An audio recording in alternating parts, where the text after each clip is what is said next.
Equipa secção Sistema de Gestão e Incidente realiza atividade de workshop a nível executivo e a Centro Formação Polícia Comoro Dili. Workshop nebe realiza e Centro Formação Polícia Comoro Dili segunda-feira, Loronçanulo Recensia Fulan Setembro, Tina Rihun Rua, Ronulo Recin Rua.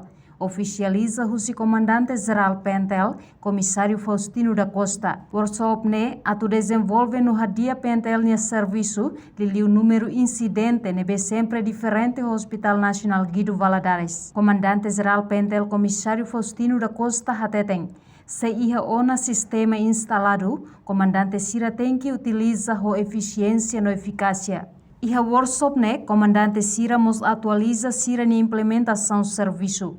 Se ita iha ona itenia sistema nebe que instalado, tem que usar o dia eficácia eficiente importante. Também além de essa mulher kata buat direkado menos os gastos.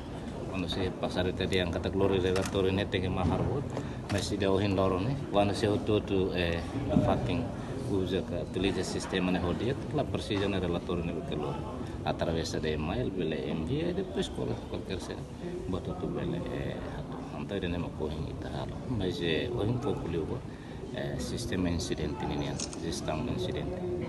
Cada gestão incidente ne buat direk comandante sira advante ne acompanha.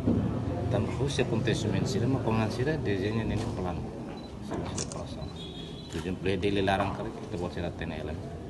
Município amas ne vai ne problema ne barak lihat ne be sera-sera alternativas ka ritual ka ou tambah kondisi problema sosial.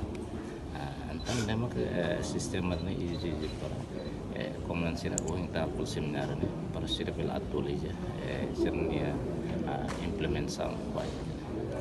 Workshop ne participa o Comandante Município, Comandante Unidade no Departamento Sira. Reportagem da Xavier da Televisão Timor Post.